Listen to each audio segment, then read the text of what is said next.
We'll be going now to Abuja Studios where Honorable Abike Dabiri joins us. She is the Chairman, House Committee on Diaspora. Morning, and thank you for joining us today. Well, yes, indeed, this policy greeted with a lot of controversy, both within and without, in the country and internationally. But what's the thinking now of perhaps yourself first? Well, the thinking has not changed. It's a policy that we totally reject. It's a policy that is unacceptable. It's a policy that should not even have been thought about in the first place. You see, a lot of times Britain comes up with these things and think, we are the losers. But I can assure you, they will be the bigger losers. And I hope this policy will not be implemented. We said November, but I hope, and I believe it will not be implemented. But if it does happen, we've said it before, the principle of reciprocity should be applied here.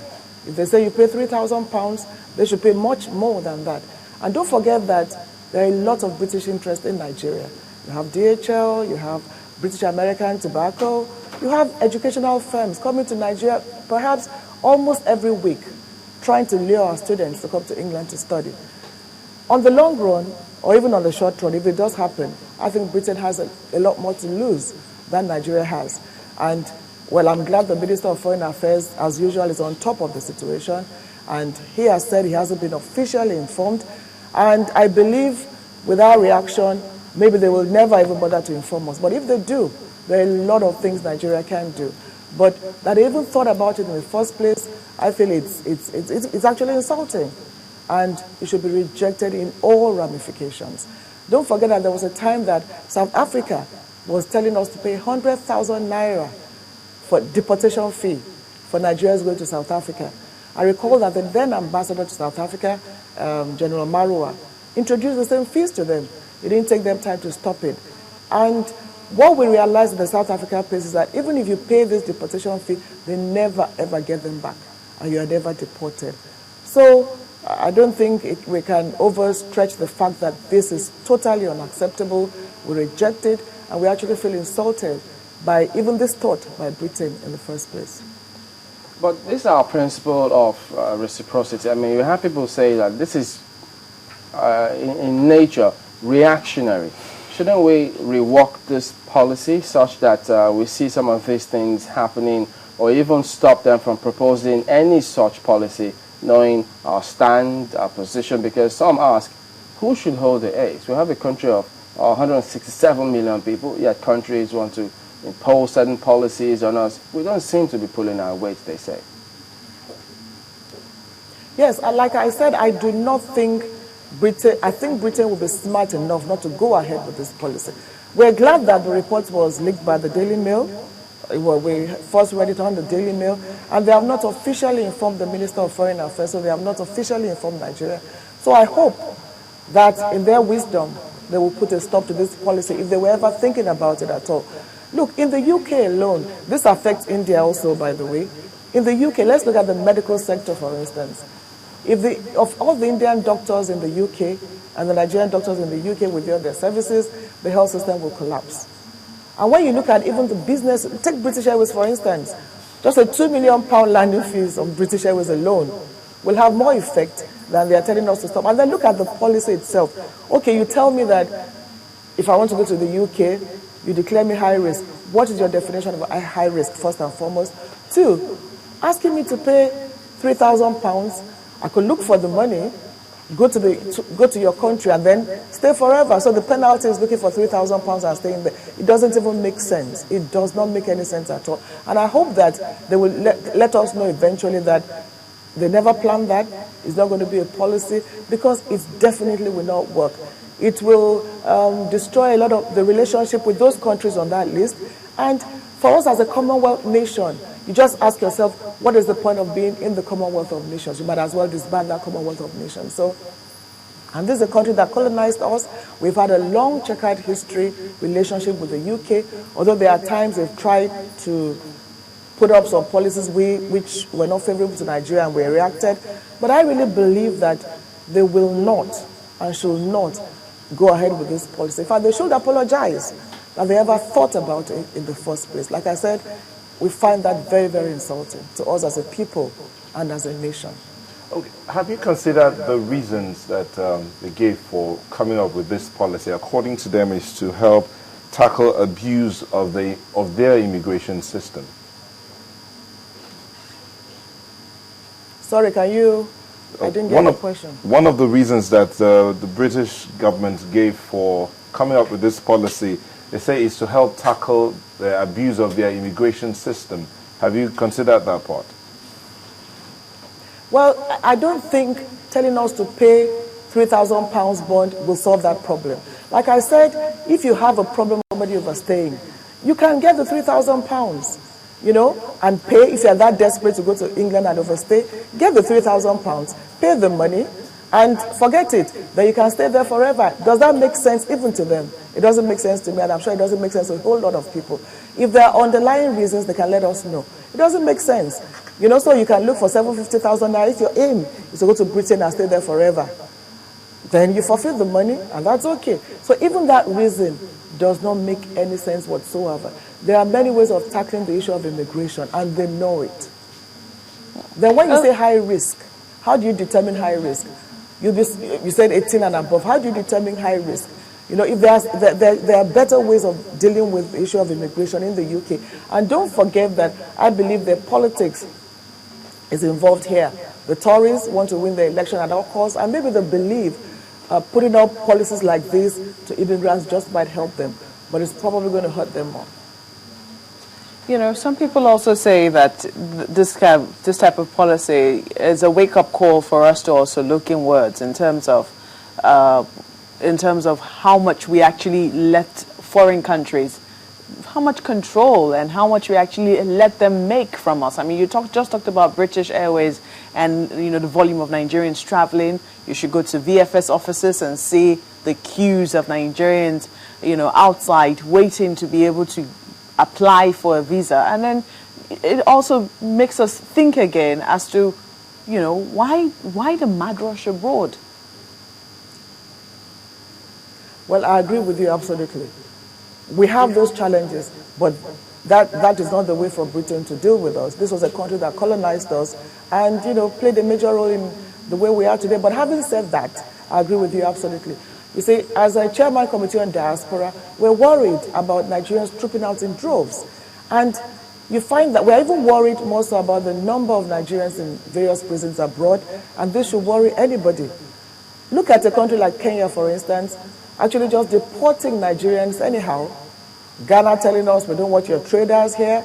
In Switzerland, we have the highest number of those seeking asylum. There are challenges here, and there's no doubt that we have to fix our country. You know, we should not, this is not where we should be as a nation. I agree with you absolutely. However, that doesn't mean Britain has the right to do what they want to do to us. But I agree with you, a wake-up call. But we've been shouting that wake-up call for a long, long time. And we keep telling our youths, forget about the UK. We keep telling our youths, you find a lot of them trying to cross to Europe through the desert, go through Libya, Morocco, get stuck there, and then they get into trouble.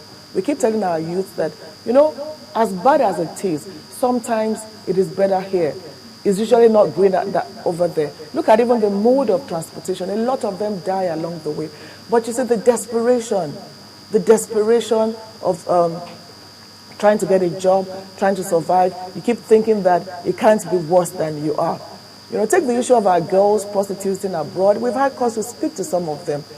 We've spoken to them, and they're crying and saying, they locked us up here, and we're not even getting anything. Look at what is happening to us, you know. Just this morning, I got very, very sad news from some woman in, I think, Norway, whose 4 children are about to be taken away from her for one reason or the other. And you could see the cry of a mother begging us that, please save me from this situation. They want to take my children away from me. I came here in search of a better life. Look at what is happening to me now. So, you know, as a nation, we must do what we have to do. We must provide an enabling environment for jobs to be created. Government does not create jobs, but government creates an enabling environment, you know. So we have our challenges.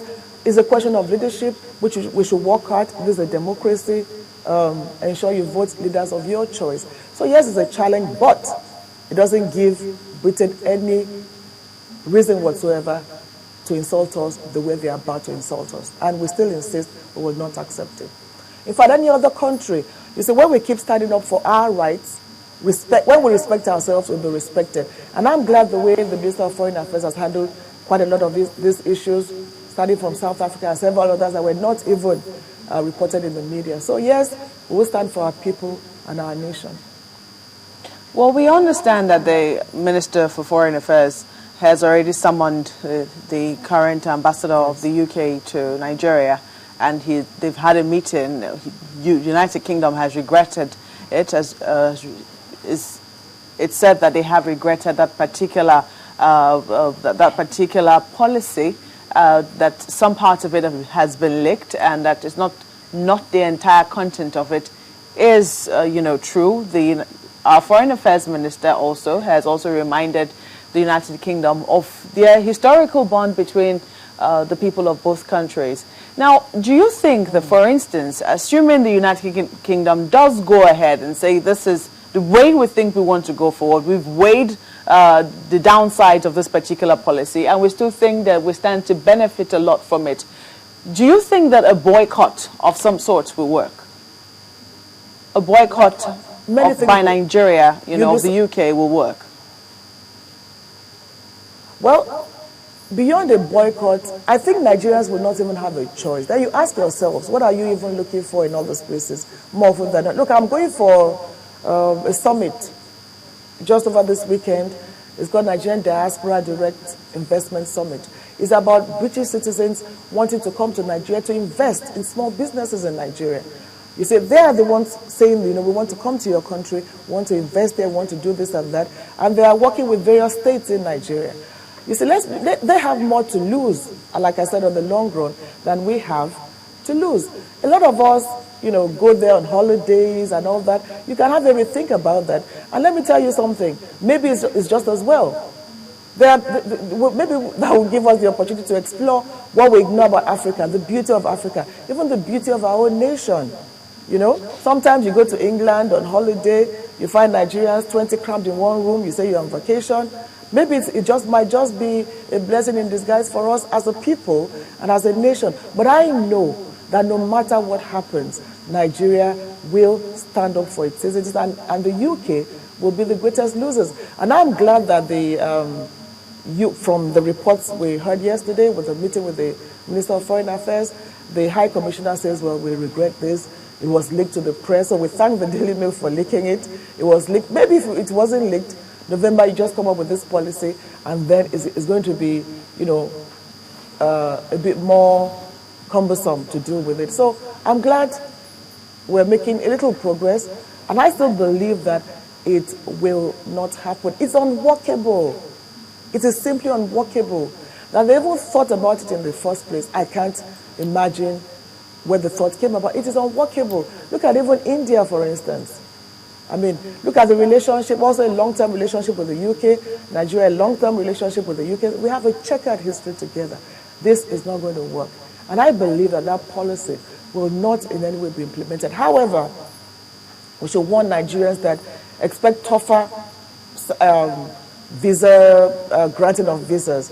Expect them to reject your visa applications more from anytime from, they said November. For no reason at all, just expect that you get more visa rejections. And even at that, if you get more visa rejections, we should also look at how many are applying in the UK and reject as many as they reject from us. So we shouldn't take it that even if they do not come up with a policy, I believe that there's still some things they will want to embark on, like rejecting us when you don't need to. So we should also prepare to reject as many of them as we should reject if they do that to us. But however, let's wait and see what happens by November, and hopefully it will not destroy the relationship between both countries and the camaraderie and friendship amongst the two countries.